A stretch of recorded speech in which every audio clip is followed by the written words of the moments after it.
Over dinner, my daughter-in-law shouted, "Either hand over your room to my parents or pack your stuff." I wasn't fazed. I purchased the home across the street and waved from my office window. They passed out. Can you imagine being kicked out of your own home by your own son's wife, just so her parents could have your room? I didn't argue. I didn't beg. I just packed my bags and walked out the door.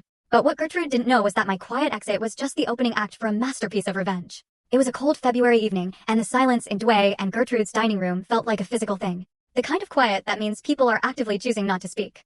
Gertrude, my daughter-in-law, was moving between the kitchen and the table, setting out 6 places with an almost aggressive precision. When I walked in, I just said, "Evening, Gertrude." She adjusted a fork, straightened a napkin, her shoulders tense, but she never even turned around. My son, Dwayne, was already at the table, staring at an empty plate like it held all the answers. He looked up, gave me the squeak, half smile, and then dropped his gaze again. "Hey, Dad," he mumbled when I pulled out the chair across from him. Gertrude swept past, carrying a serving bowl, close enough that I could smell her perfume, but far enough that the distance felt deliberate. "Dinner's almost ready," she announced, not to me, but to the room. I'd lived in that house for 3 years, in a small first-floor bedroom. 3 years of carefully navigating Gertrude's moods, knowing when to speak and when silence was my best bet. But tonight, the air felt heavy. Different. And then, the doorbell rang. Gertrude's face transformed. That tight line of her mouth suddenly curved into a bright, almost artificial smile. She practically rushed to answer it. And then I heard them. Voices, cheerful, loud, familiar. "We made it," a man boomed. "Such a lovely home you all have here," a woman gushed.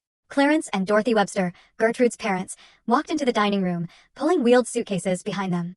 I hadn't known they were coming. Not a word. Clarence, a big man with thinning hair, had that confident posture of someone used to being welcomed. Dorothy matched him in volume, already reaching for Gertrude for a hug. "Hope you don't mind us dropping in," Clarence said, clapping his hands together. Gertrude said it wouldn't be a problem for a couple weeks. A couple weeks?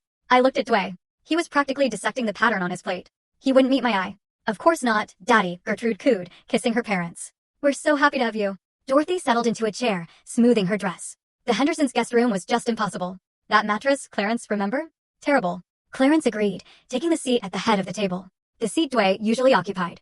Dwayne didn't say a word. Gertrude started serving them first, then Dwayne, then herself. My plate remained empty. "Irving, pass the potatoes," she said, without looking at me. "When you're done."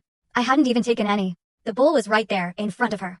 The conversation that followed was fractured, dominated by full story on the channel. Link below. Click now and watch what happened next.